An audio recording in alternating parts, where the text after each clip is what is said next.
As above, so below. Within this realm of shadows, where darkness holds its sway, there is a stirring, a calling from realms unknown.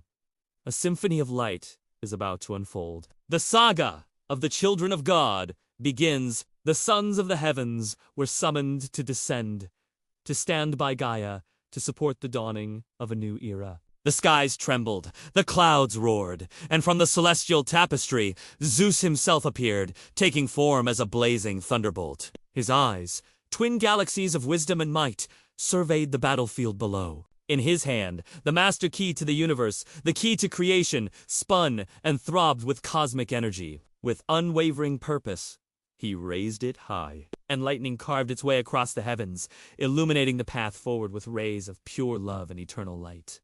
Those rays did not fall silently. They gathered, weaving around a dense veil of energy that surrounded the field of battle. From within, the heart of creation itself began to ignite, sending waves of brilliance outward, shifting and transforming every vibration. Faces appeared, like shadows upon the veil. Some hovered, watching intently, while others, driven by an insatiable curiosity or perhaps a yearning for liberation, pressed forward, entering the sacred field. Their forms flickered, half seen, half hidden in the luminance. Among them, the great warrior Apollo, his presence radiating an otherworldly calm amidst the chaos. His bow strung with light, ready to pierce the deepest shadows. Beside him, Hermes, the herald of the gods, his winged sandals beating the rhythms of the cosmos. His staff, the caduceus, entwined with serpents of wisdom and power. From deep beneath the feet, lightning surged upward, climbing like a living flame, connecting the celestial and the earthly. It ascended, winding its way through ethereal pathways until it reached the source, the heart of creation. There, it mingled with the life force of Gaia, the pulsating energy of the planet. Together, they formed a radiant pillar of light, anchoring the heavens to the earth. The ground shook, the very foundations of reality trembled, and the field shone like a beacon, drawing all eyes, all thoughts towards it. But not all who came sought the light. Drawn by the spectacle, or perhaps compelled by a darker purpose, dark beings emerged from the shadows, their forms twisted, contorted in shapes both alien and sinister. Their hands reached, clawing, grasping at the luminous energy. Coils of darkness writhed, attempting to bind the essence of the light, seeking to drain its power. Serpents of immense size, born of shadows, uncoiled and struck, writhing in a deadly dance, determined to bind the light, to snuff out the flame. Yet from Gaia herself, from her central sun, rivers of golden fire rose. These were the spirits of courage, of resilience, of the indomitable spirit of humanity. They flowed forth, powerful and unwavering. Entering through the soles of the feet, these radiant threads flowed into the body, flooding every cell, every atom, illuminating the depths of being.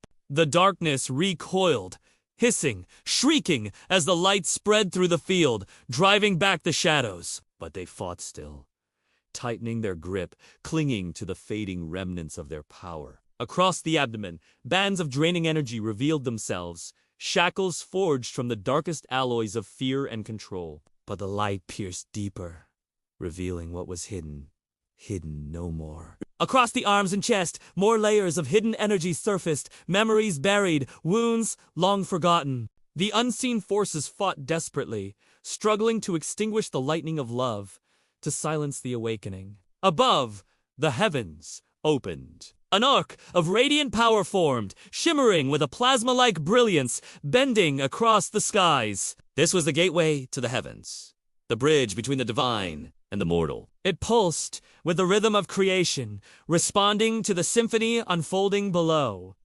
The veil between realms thinned. Consciousness itself began to awaken, stirring from its slumber, drawn to the symphony of light. And now the time had come for the final act. What was hidden could no longer remain concealed. But the battle was not yet over. The shadows, sensing their demise, attempted one last twist. A final act of defiance. They sought to twist the frequency of the light, to bend the current, to silence the awakening. But from the depths of the core, the flame of light surged upward once more, bursting from the abdomen, exposing the bands of implants and shattering their chains. Time itself seemed suspended.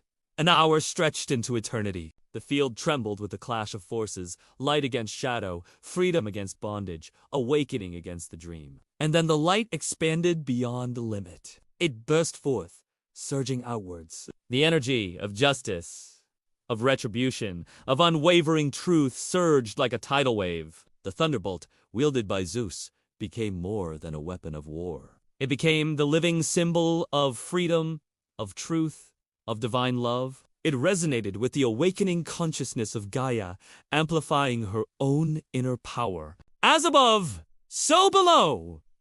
The consciousness of Gaia was ignited. The field blazed like a sun of pure energy and love, its light undimmed, its flame unquenchable. Nothing could stand against it.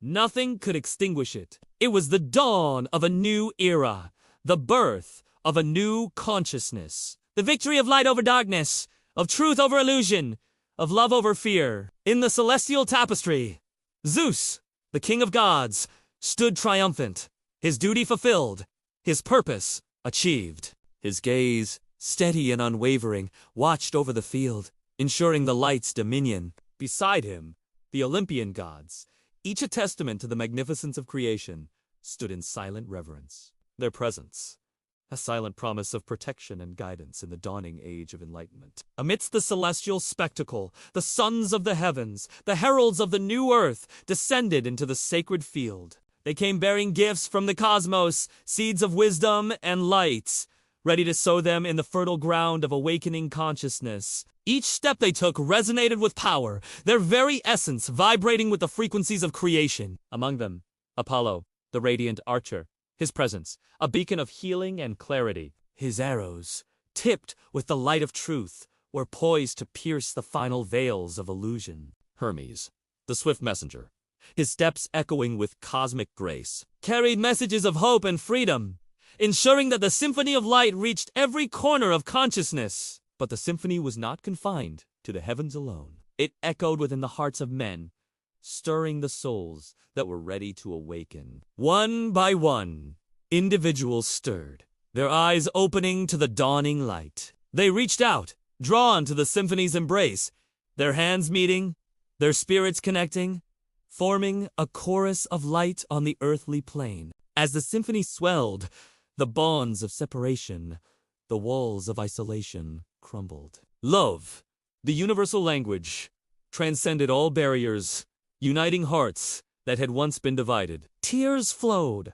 not of sorrow, but of joy, of release, of gratitude for the dawning of a new day. In the grand tapestry of existence, the symphony of light wove its magic. It mended broken connections, healed fractured relationships, and awakened dormant potential. It touched the very essence of being, reminding all who heard its call that they were not separate, but inherently connected to the cosmos and to one another. Yet the symphony was more than just a unifying force. It was a call to action, a summons to those who walked the path of light. It urged them to step into their power, to claim their divinity, to become co-creators of their destiny. And as the final notes resonated, a profound stillness settled over the land. It was a stillness that spoke volumes, a stillness that carried the echoes of awakening. In that moment, the world held its breath, poised on the threshold of a new reality, ready to step into the light of a dawning age.